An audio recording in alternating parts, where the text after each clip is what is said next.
है तुम्हारे पंखों में दम नहीं बचा? क्यों इतनी मेहनत करती हो? हाँ सही कहा, क्या फायदा इतना उड़ान भरने का जब हमें ऊंचे पेड़ के फल तक पहुंचना ही नहीं आता। बेटी, जब तक मैं वापस नहीं आती तुम घोंसले में ही रहना, बाहर जाने की बिल्कुल कोशिश मत करना, ठीक है ना? ठीक है माँ, मैं ध्यान रखूंगी। सुंदरवन के जंगल में रानो और उसकी बेटी गुड़िया चिड़िया रहती थी। रानो बहुत ही इंटेलिजेंट पक्षी थी। उसने अपनी बेटी को सावधानी से रहना सिखाया था। एक दिन वह जंगल में जा रही थी दाना लेने, तो उसने अपनी बेटी से अच्छे से रहने के लिए कहा और बाहर चली गई। रानो चिड़िया जैसे ही घर के बाहर गई तो कालू कौवा बैठा हुआ था। कालू कौवा हर किसी को परेशान करता था। रानो के जाते ही वो मौका पाकर घर के बाहर आ गया और आवाज लगाने लगा। अरे छोटी चिड़िया, तुम अकेली हो? तुम्हारी माँ कहाँ है? वो तो खाने की तलाश में गई है। कालू ने अपनी चालाकी से कहा, तुम्हारी माँ ने तुम्हें धोखा दिया है, वह वापस नहीं आएगी। तुम्हें बाहर आकर दुनिया देखनी चाहिए। गुड़िया को पहले तो शक हुआ कौवे पर भी उसने सोचा एक बार बाहर निकल कर देखना चाहिए। वो जैसे ही बाहर आई तो कालू कौवा उसे उठाकर दूर ले गया। गुड़िया चिल्लाने लगी, रानो चिड़िया ने गुड़िया की चीख सुनी तो वो तुरंत आई। उसने देखा कि कालू कौवा गुड़िया को पंजों में जकड़ रखा है। उसने तुरंत अपनी बेटी को बचाने के लिए कालू कौवे से लड़ गई और अपनी पूरी ताकत लगा दी अपनी बेटी को बचाने के लिए। फिर कालू कौवा गुड़िया को छोड़कर वहां से भाग गया। उसके बाद वो दोनों माँ बेटी अपने घोंसले में आ जाती है, जिसके बाद रानो कहती है, बेटी, मैंने तुम्हें क्या बताया था?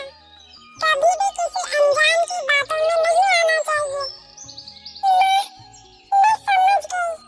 मुझे माफ कर दो। मैं आगे से हमेशा सतर्क रहूंगी। कोई बात नहीं बेटा, अनुभव ही सबसे बड़ा शिक्षक है।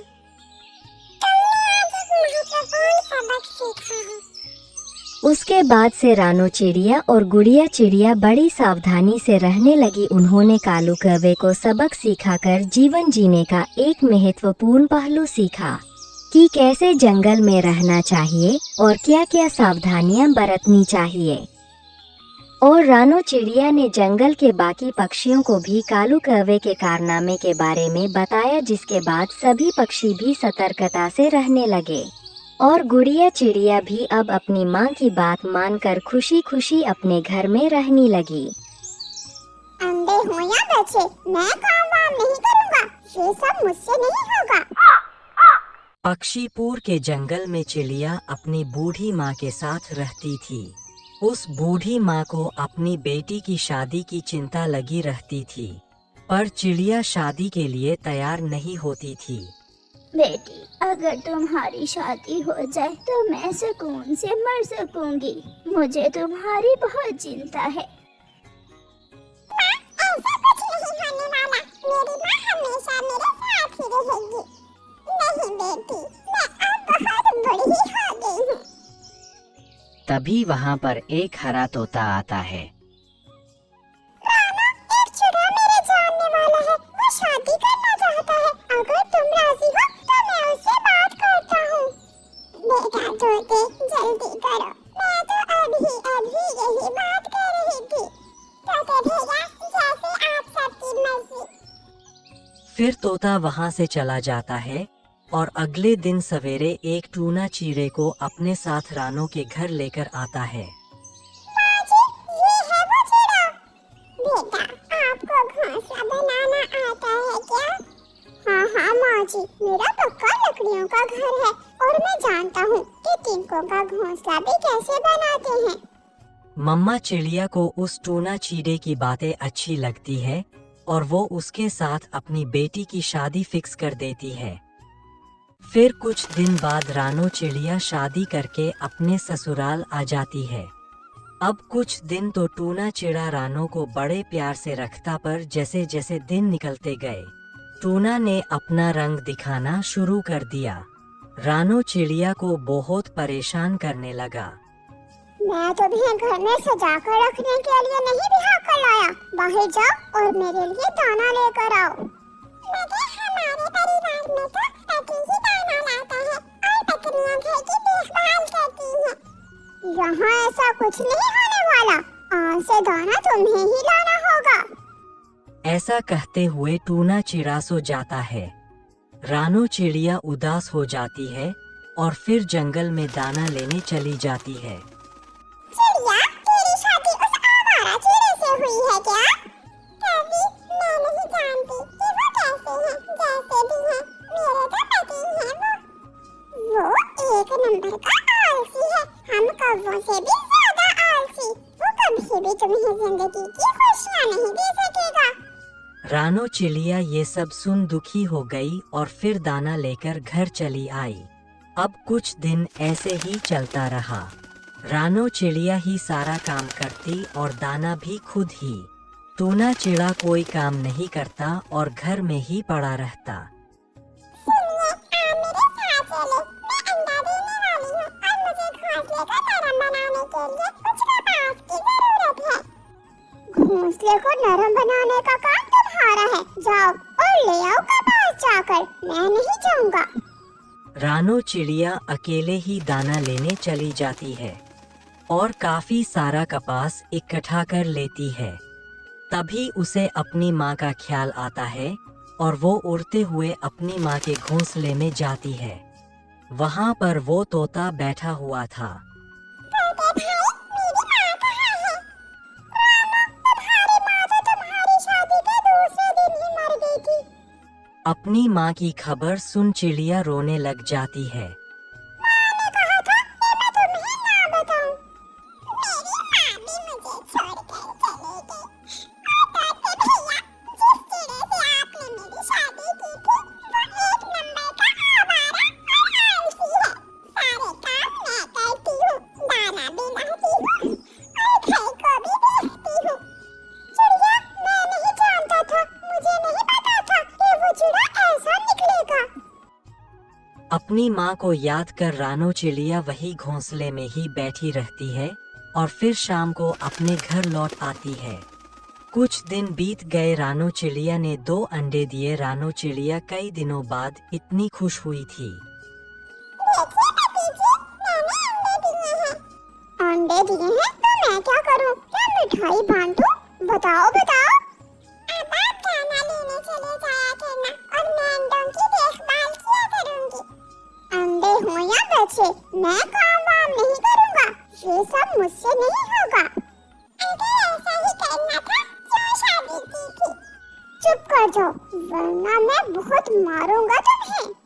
चिड़िया, आज तेरे अंडे हैं, कल अंडों से बच्चे भी निकलेंगे। कब तक ऐसे चलेगा? मेरी मानो तो अपने अंडे लेकर अपनी माँ के घोंसले में चली जाओ। गौरी, मैं भी थक गई हूँ, मैं अब ऐसा ही करूँगी। फिर रानो चिड़िया अपने अंडों को लेकर वहाँ से अपने माँ के घर पर आ जाती है।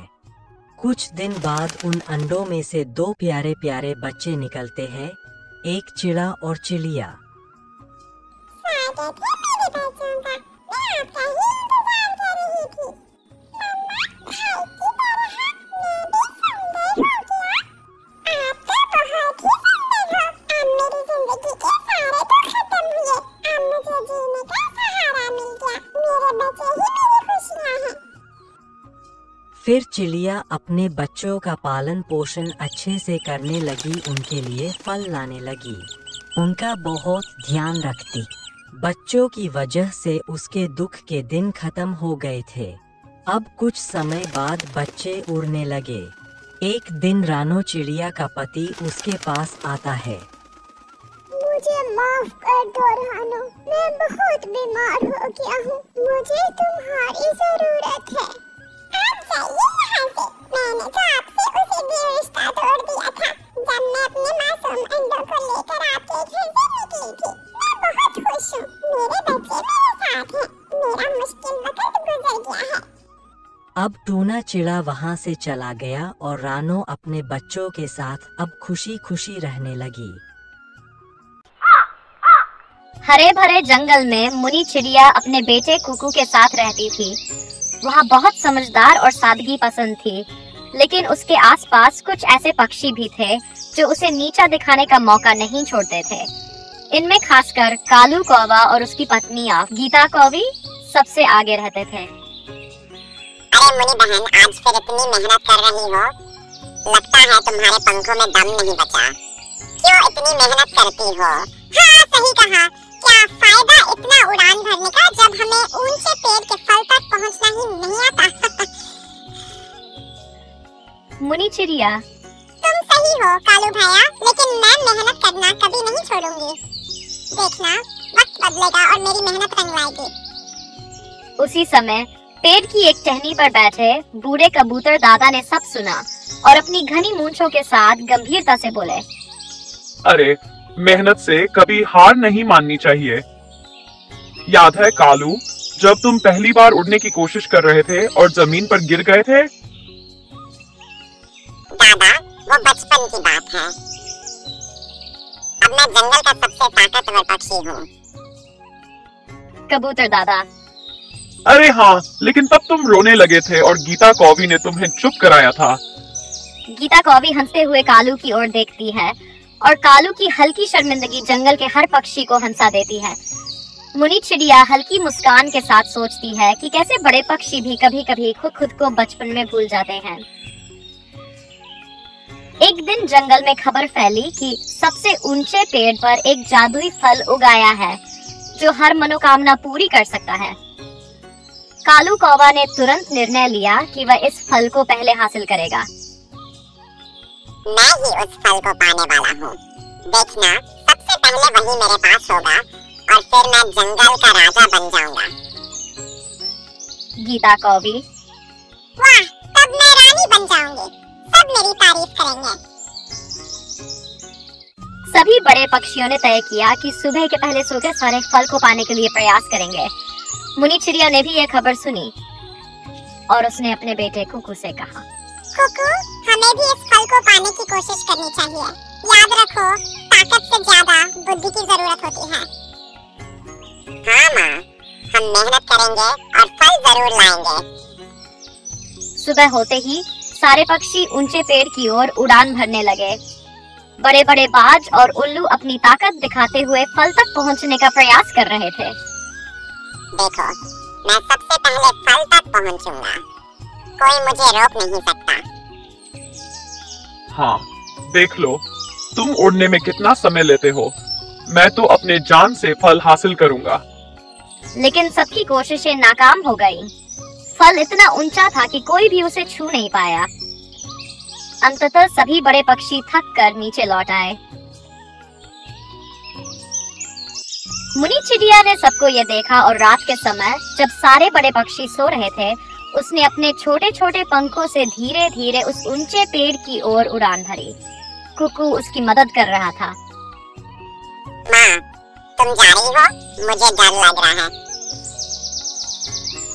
डरने की कोई बात नहीं बेटा, हमें धैर्य और समझदारी से काम लेना है। धीरे धीरे मुनी चिड़िया ने ऊंचाई पर पहुंचकर फल की ओर बढ़ी। उसे देखकर बाकी पक्षी आश्चर्यचकित रह गए। जब मुनी चिड़िया ने फल को छुआ तो वह चमकने लगा। उसने उसे तोड़ा और अपनी गोद में ले लिया।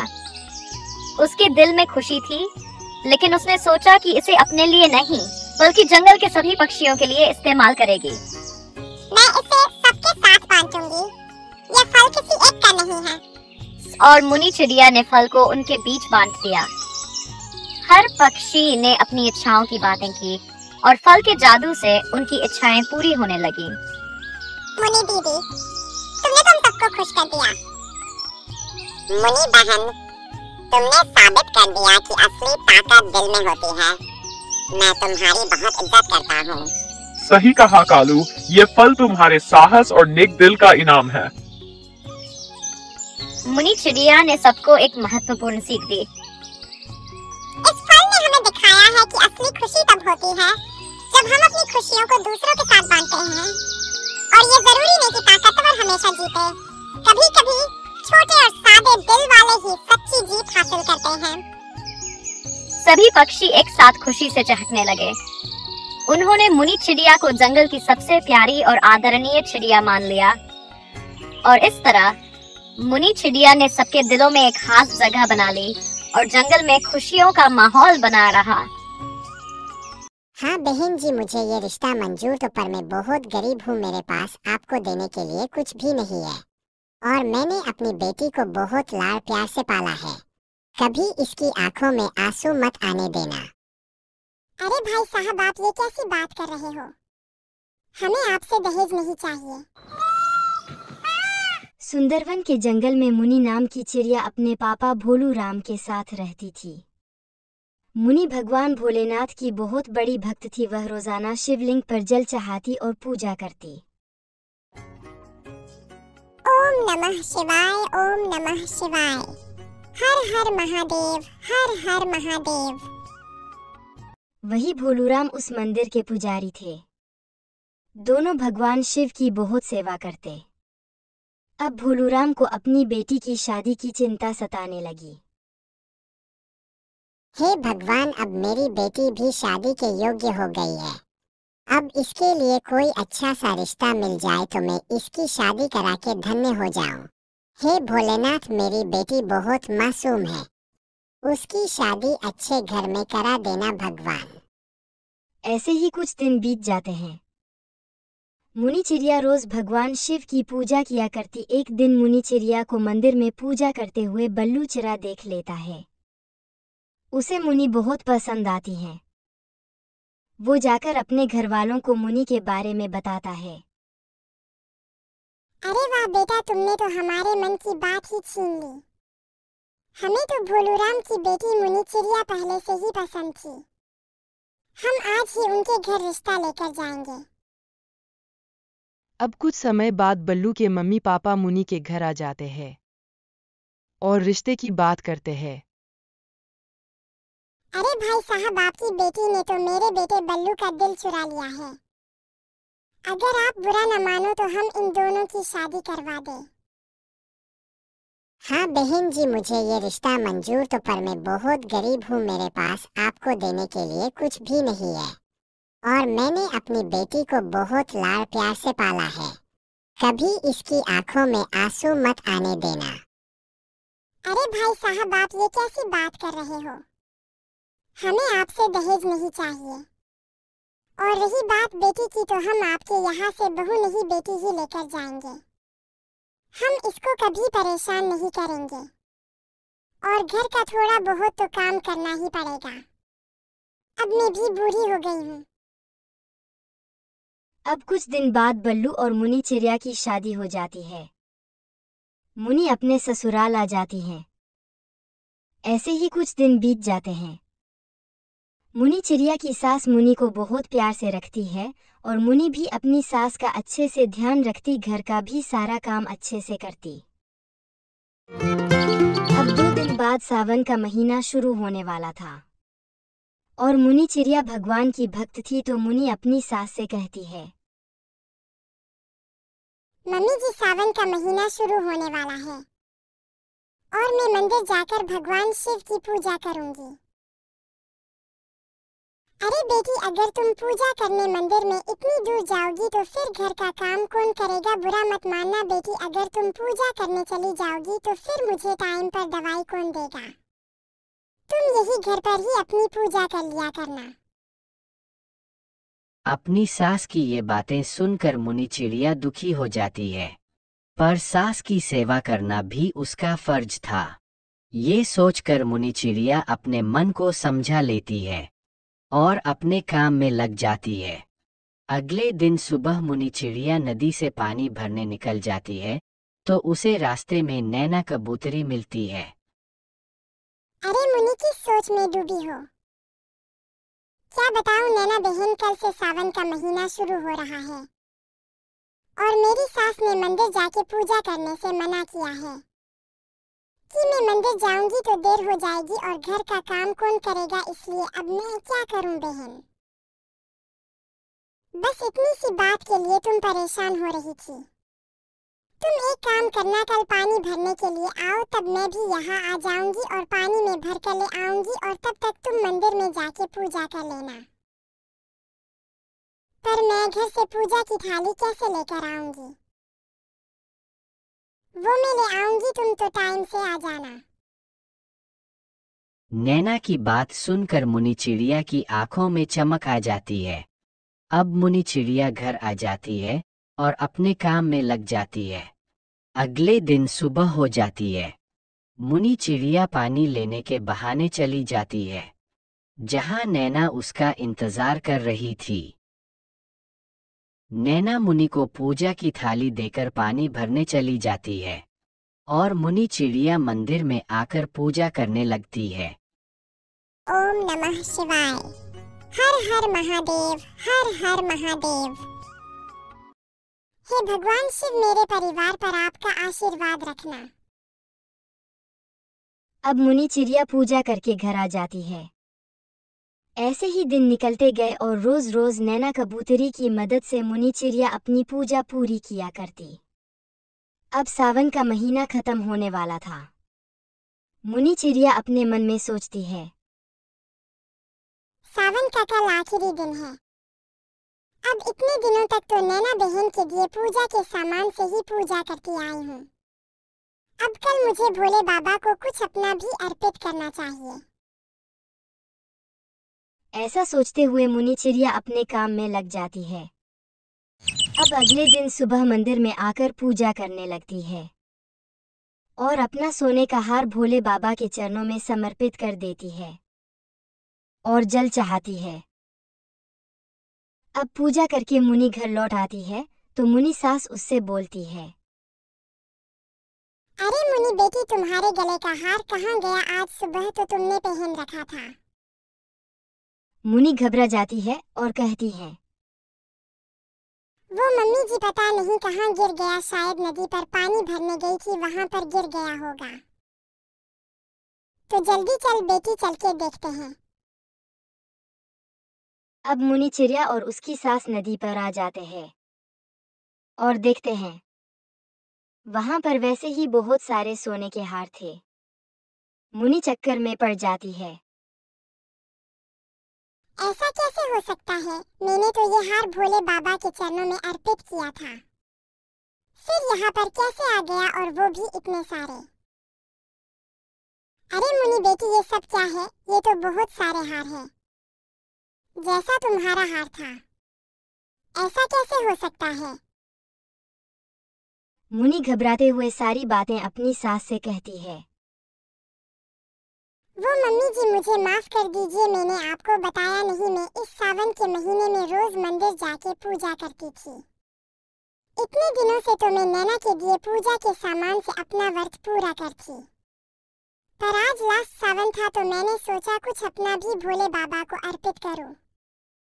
इसलिए मैंने अपना सोने का हार मंदिर में अर्पित किया था, और शायद भोले बाबा का ही आशीर्वाद है। हाँ बहू, माफी तो मुझे मांगनी चाहिए तुमसे, जो मैंने तुम्हें मंदिर जाकर पूजा करने से रोका। मुझे नहीं पता था कि सावन के महीने में भोले बाबा को जल अर्पित करने का इतना महत्व है। अब से हर सावन में मैं भी भोले बाबा के सावन के व्रत करूंगी और जल अर्पित करूंगी। हर हर महादेव, हर हर महादेव। अब दोनों सास बहू खुशी खुशी भोले बाबा के मंदिर में आकर एक साथ पूजा करने लगती है।